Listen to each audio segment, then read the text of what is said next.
For Jurassic World, Legacy Effects created a number of practical effects. Some were created to dovetail with the digital work of ILM, and some of them were standalone pieces. One of our favorites that we did, which went straight from the shop to the screen, was the dying Apatosaurus. The idea was to build the head and the neck that would be animatronic and could react with the two actors, and then ILM would extend it. We wanted to make you feel for this character, and so that became our challenge.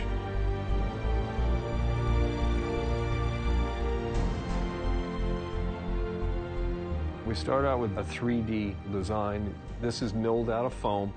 That milled piece then is cleaned up by sculptors, and I mean clean up, you get all of the edges and rough texture that comes from the milling, and detailed it up.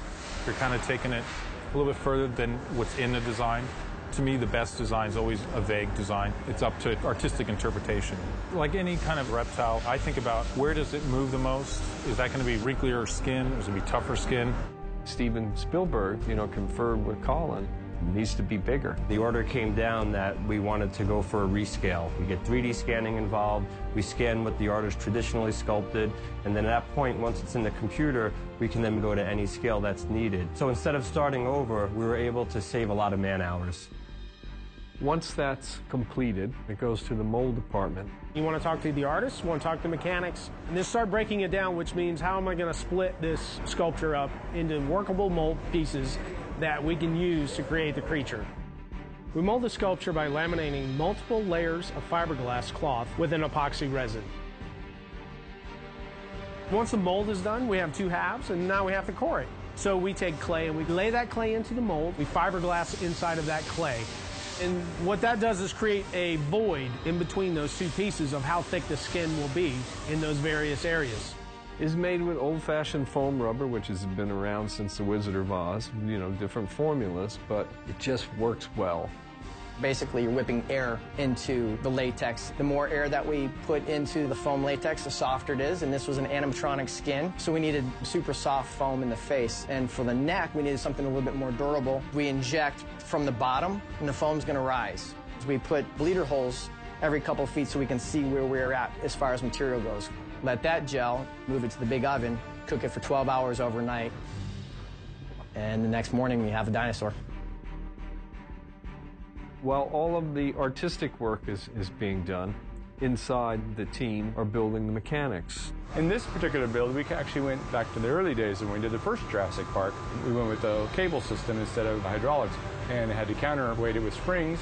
Inside, we used a series of what we call reverse parallelograms, and each stage would move up or side to side. And over the course of that long neck, it allowed for a gradual move.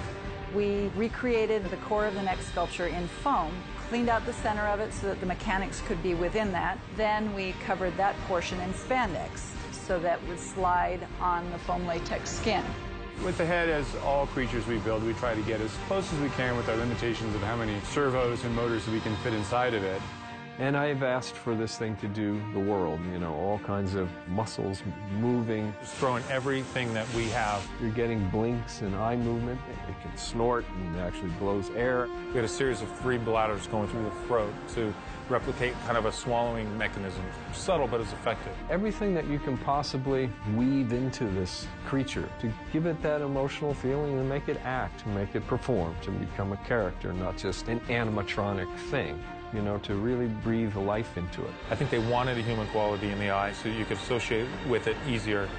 And so I tried to give as much depth to it as I could, one little striation at a time. I mean, it's big. It's a 3-inch diameter eyeball. And so when the camera's tight on it, I wanted to be able to see as much depth and detail as you could. When we paint foam latex, we paint with a rubber cement-based paint. So you can get some really realistic effects by all these different layers going on top of each other. We used a lot of rhinoceros and elephant reference because it was in that zone. It's a big, fleshy animal with wrinkles that are similar.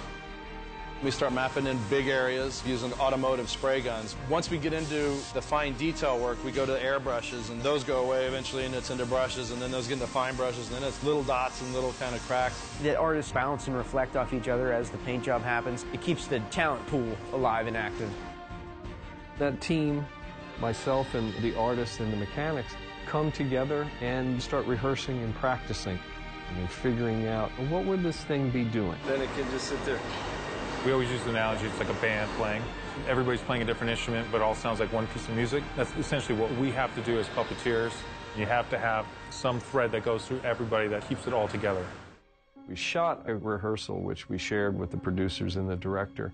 And I think it became reassuring to them how emotional the scene could be.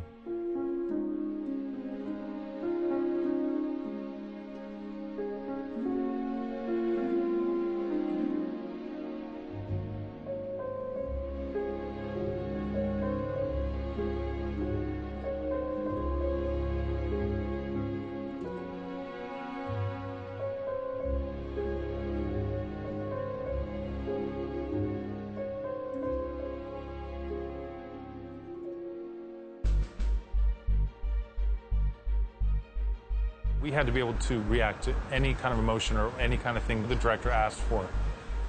We had 2 actors that were holding it. It was really nice to see they were excited to touch, see, feel. Because, I mean, it would actually move their arms, move their bodies. There's some chemistry that happens, you know, between the actors and the piece. It just starts to naturally gel. I have to say, Colin Trevorrow, our director, really fought to have animatronic dinosaurs be part of this film. It's a warm feeling I have for these movies. We have a long history with them. From the Stan Winston studio. And then we're carrying on all of that here at Legacy, and we have a fantastic team of artists, and to be involved again in the Jurassic movie is quite an honor.